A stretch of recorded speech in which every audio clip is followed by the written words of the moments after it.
Hey there. Let's be honest. Have you ever actually read the entire terms and conditions before clicking I agree? Yeah, me neither. We all do it. But here's the thing. Those documents, the ones we all ignore, are hiding this whole secret world of risk and, believe it or not, opportunity that most of us just fly right by. So let's dive in and uncover what's really going on. And check this out. This isn't just me saying this. This quote is from Ken Adams, who's basically the guy when it comes to contract language. And he says, the way we write contracts is, and I'm quoting here, a hellscape of dysfunction. Wow. I mean, that's a pretty intense way to put it, right? So what on earth does he mean by that? Let's figure it out.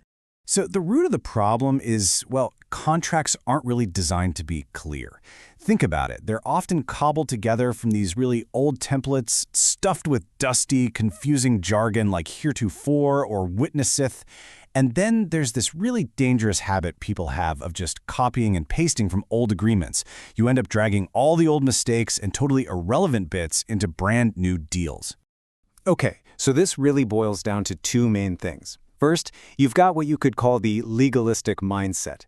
You know, this idea that to sound official, you have to sound super complicated.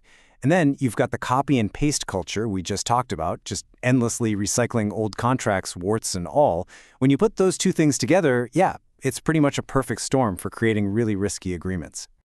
So how in the world do you find your way through this hellscape? Well, the answer is to develop a new way of thinking, something we're going to call contract intelligence. And what that really means is learning to look at any contract through two totally different but absolutely crucial lenses. All right, let's start with the first lens. This is the one you're probably most familiar with, the legal lens. The whole point of this perspective is to make sure everything is crystal clear, you know? To get rid of any wiggle room that could turn into a huge fight later on. So this confusion, it usually sneaks in through a few common ways. You've got ambiguity, where one word can mean a bunch of different things. Then there's vagueness, like using a word like promptly instead of giving an actual date. That one little word could be the difference between getting paid this month or who knows when. And of course, you've got just plain old mistakes, or two parts of the contract that completely contradict each other. Let's look at a real-world example of ambiguity, because this is where it gets interesting. Okay, have a look at this sentence. Acme shall not dissolve subsidiary A or subsidiary B. Seems pretty simple, right? Acme has two companies, A and B. Don't get rid of them. Easy peasy. But what does this actually mean? Because I'm going to tell you, hidden in that super simple sentence is a potential multi-million-dollar lawsuit. And it all comes down to one tiny three-letter word, or. And this is where things get messy. Does or mean that Acme can't dissolve A and it also can't dissolve B? That's one way to read it. But what if it means Acme just has to keep at least one of them around, meaning it could totally dissolve the other one? See the problem? This isn't just some grammar nerd argument. This is exactly the kind of thing that sparks massive, super expensive lawsuits. Okay, but getting the legal words right is really only half the story. Now we need to switch gears and put on our second hat, the financial lens. From this point of view, it's not just about the words, it's about the money. Specifically, how and when you account for that money. It all boils down to one question. When did you actually earn the cash? Now, this whole area is governed by a big accounting rule called ASC 606. And the reason this rule exists is because, well, companies were getting a little too creative with how they reported their sales. You know, making themselves look healthier than they actually were. So ASC 606 came in to force everyone to be more honest. It says you can only count money as revenue when you actually deliver on your promises, your performance obligations. Basically, when you've done the work or handed over the goods. And ASC 606 gives us a roadmap, this 5-step model. Step 1, you identify the contract. Easy enough. Step 2, and this is so important, you figure out every single distinct thing you promised to do. Then you figure out the total price, you split that price up among all those promises, and then and only then do you get to count the money as you complete each promise. Okay, that's a lot of theory. Let's make this real. We're going to take both of those lenses, the legal and the financial, and apply them to a real-world contract.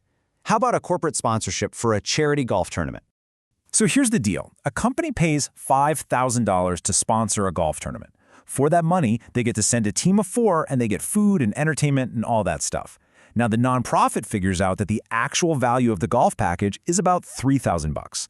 Here's the key detail. The company pays in June, but the tournament isn't until August. All right, so from a financial perspective, this is not a simple $5,000 payment. You can't treat it that way. Accountants have to do something called bifurcating it, which is just a fancy word for splitting it in two. $3,000 is for the actual golf and meals. That's an exchange. The other $2,000? That's just a straight-up donation. And splitting it like this is absolutely vital for the nonprofit to actually understand its own financial health. And this is where the timing becomes everything.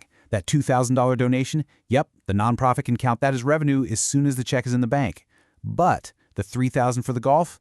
Nope. In June, that is not revenue. It's just cash sitting in an account. It's actually a liability. They can only count that $3,000 as earned revenue in August, after the tournament actually happens.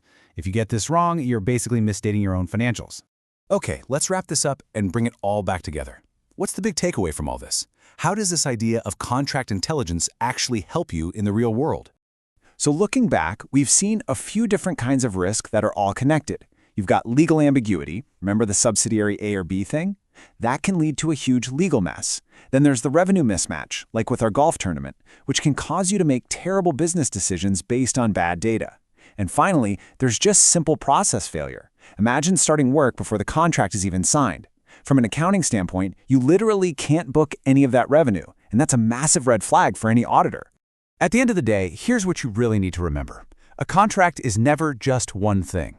It's doing two incredibly important jobs at the same time. It's a legal shield, using words to protect you, but it's also a financial engine, using numbers and promises to drive your business. And if you're only looking at one of those jobs, you're basically flying blind. So the next time you're looking at a contract, and it doesn't matter if it's a massive corporate deal or you're just about to click I agree on a new app, I want you to pause and ask yourself, what are the hidden legal traps in these words? And what's the financial story this thing is really telling me? Being able to answer both of those questions, well, that's what true contract intelligence is all about.